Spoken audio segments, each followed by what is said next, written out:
वडगाव पाणी येथील जो बंधूबाबा आहे गडगे याच्या विरुद्ध संगमनेर तालुका पोलीस स्टेशनला फसवणूक अर्थात 420 जुना त्याशिवाय महाराष्ट्र जादूटोणा विरोधी अधिनियमाखाली गुन्हा दाखल केलेला आहे। यामध्ये 2 आरोपी आता सध्या अटक आहे, राजेंद्र गडगे आणि मधुकर शिंदे।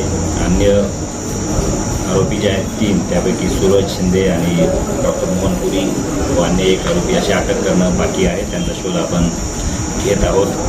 आत्तापर्यंत हे जे बंधूबाबा आहे याचं जे ठिकाण आहे वडगाव पाणी या ठिकाणी, त्या ठिकाणचे असे जे काही जादूटोणा दर्शविणारे जे व्हिडिओज आहेत सोशल मीडियावर वेगवेगळे प्रसिद्ध झालेले व्हिडिओ, त्याचप्रमाणे त्या ठिकाणी त्याच्या लॅपटॉपमध्ये मिळून आलेले असे 200च्या वर व्हिडिओ पोलिसांनी जप्त केलेले आहेत। या सर्व व्हिडिओंचा आपण फॉरेन्सिक टीमकडून ऑडिट करून घेणार आहोत, फॉरेन्सिक लॅबकडून त्याचा अहवाल आपण मिळवणार आहोत। याशिवाय जे काही अन्य नागरिक असतील, पूर्ण राज्यातील असतील, बाहेरील असतील, यांची जर काही अशी त्या बाबाकडून फसवणूक झाली असेल तर त्यांना देखील आपल्या मार्फतीने आणि आवाहन करत आहोत की त्यांनी देखील पोलीस स्टेशनला यावं आणि पोलीस स्टेशन या ठिकाणी तक्रार नोंदवावी।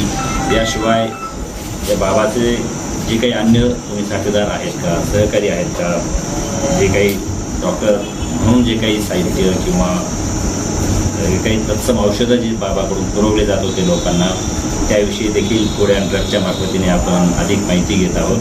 ही खरोखर औषधी वस्तू आहेत का, याचा वापर काय आहे, त्याबाबतचे परवाने त्यांच्याकडे आहेत का, या सर्व बाबींचा तपास आपण करत आहोत। याशिवाय जो काही त्यातील आर्थिक अँगल आहे तो देखील आपण तपासत आहोत। या बाबाचे अकाउंट्स नेमके कोणत्या कोणत्या बँकांमध्ये आहेत, त्यामध्ये जे काही ट्रान्झॅक्शन झालेले आहेत त्या दृष्टीनं देखील पोलीस तपास करत आहेत।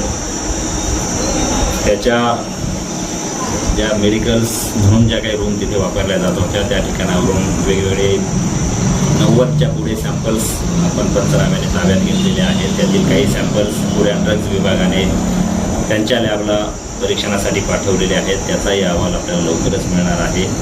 ओव्हरऑल या प्रकरणामध्ये संगमनेर पोलीस अतिशय गांभीर्यानं तपास करत आहेत।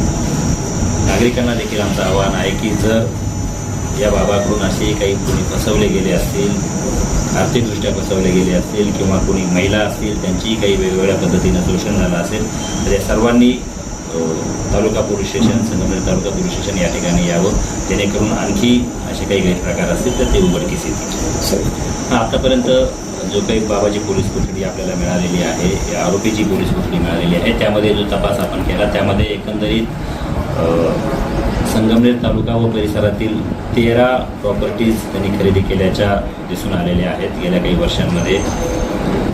त्यासुद्धा ज्यांच्याकडून खरेदी केल्या आहेत त्यांचे देखील आपण जबाब आपण नोंदवणार आहोत। अन्यही काही प्रॉपर्टीज बाबत जे काही सब रजिस्ट्रार कार्यालय आहेत त्यांच्याकडून आपण माहिती मिळवण्याचं काम तपासामध्ये सुरू आहे। तर वैद्यकीय अधिकारी यांच्या मार्फतीने एक नोटीस येथील आरोपीला देण्यात आलेली आहे, त्यामध्ये त्यांना उत्तर देण्यासाठी 15 दिवसाचा कालावधी देण्यात आलेला आहे। त्यानंतर त्यांच्याकडील जो खुलासा आहे तो बघून वैद्यकीय अधिकाऱ्याने जर या ठिकाणी फिर्याद दिली तर तो देखील दाखल करणार आहोत।